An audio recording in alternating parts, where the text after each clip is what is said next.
everyone, I'm Ivana. Today, together with my groupmates Ying, Yixuan, and Shun, we will present Be Proud, Be Drug Free, illicit drug use prevention campaign on behalf of the National Institute of Health and Community Anti-Drug Coalitions of America. This is the outline for our today's presentation. Harvard Group chose this topic because the use of illegal drugs has been a long-standing problem in American society, a problem that has taken on a particular urgency in the last 30 years. Just in 2020, drug abuse has already cost American society about 200 billion in lost workplace productivity, healthcare expenses, and other related issues. And the illicit drug use behavior is quite prevalent. According to data, nearly 1 in 5 people aged 12 or older has been approved to be illicit drug users. Missouri, West Virginia, Michigan are the top 3 states with the highest drug use problems. So our campaign want to focus on the primary prevention, which means to prevent drug use before it starts. Because our group believes that primary prevention had the greatest potential to reduce the scope of the problem and lessen the need for drug treatment services and further reduce healthcare expenses. Also, we realize that the campaign is more effective in influencing the attitudes of youth who have not yet been involved in drug use than changing the existing drug use behaviors.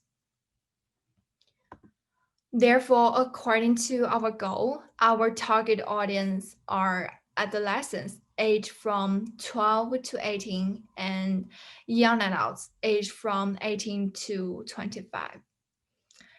In drug use is indeed harmful at any age, but reducing adolescent drug use is more crucial for overall prevention. And according to data, people are more susceptible to the drug use, illicit drugs when they were adolescents.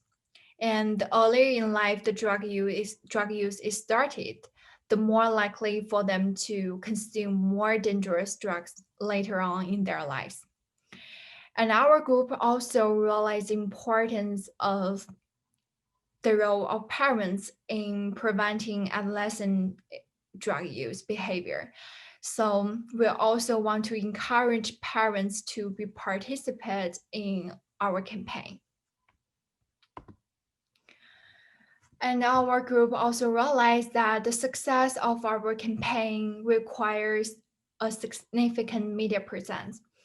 So when choose what channels to disseminate our message, we consider the media use preferences for our target audience. And since our message is presented in video version, we also considered what channels are suitable for video display. Therefore, we choose YouTube and Instagram as our campaign channels. According to the data showed in the PowerPoint, we know that YouTube and Instagram are 2 channels that are currently very popular among our target audience, and they use it on a daily basis. Hi guys, I'm Shun. I'm going to present the ad of this campaign. So the first of all, the name of this ad is Be Proud and Be Drug Free. This ad will be a 30-second ad sponsored by NIDA and CADCA. As mentioned before, these are 2 organizations that focus on dealing with some issues related to illicit drug usage. So we will have some image and the clips as well as some words from our source factors. And the first scenes of our ad will be a group of teenagers suffering from the pain of illicit drug usage. The images and clips of drug addiction and its horrible consequences, such as seizures, lung damage, brain damage, and mood problems, will be presented to the audience. And the voice will set Over 3,000 teenagers die from drug abuse every year in the United States. Nearly 1 in 5 adolescents has used illicit drugs. Drug abuse is a real threat to American adolescents.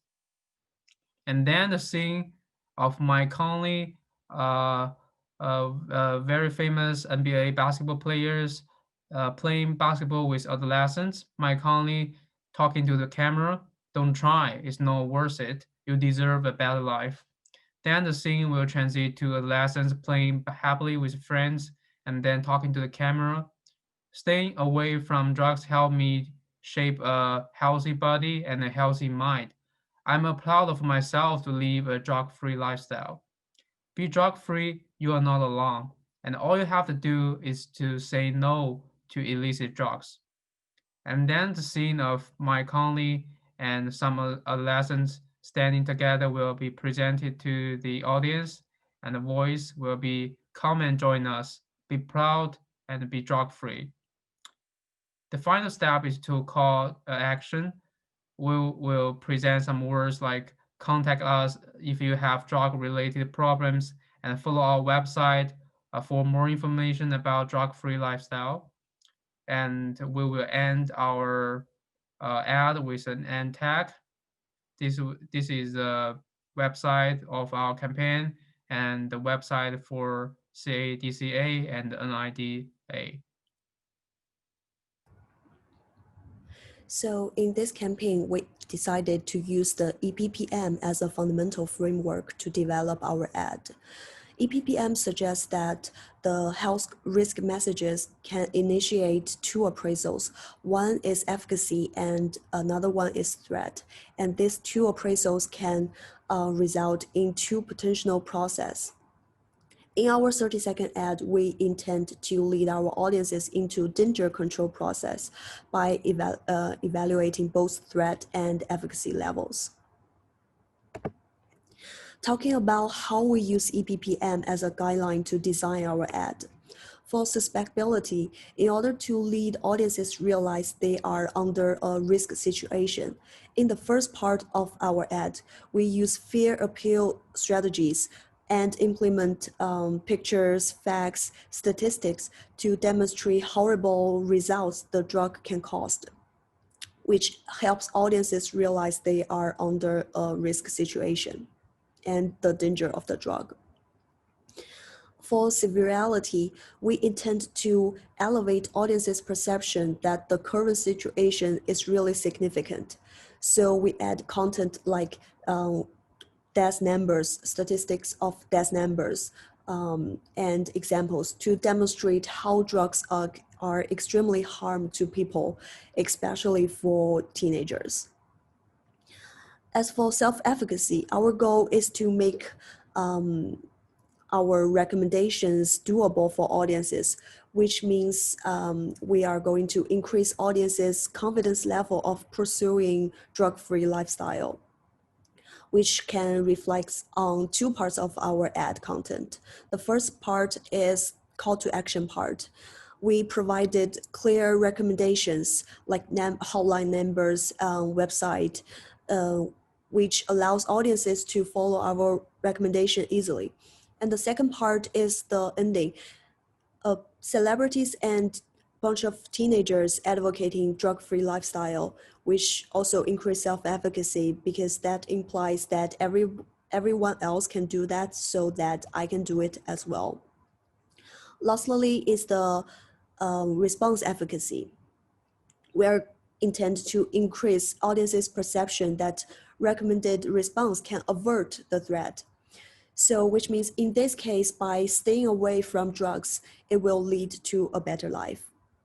Also, the ending part, bunch of teenagers advocating drug-free lifestyle will increase the response efficacy and enhance the audience's perception that a drug-free lifestyle will benefit your health and life.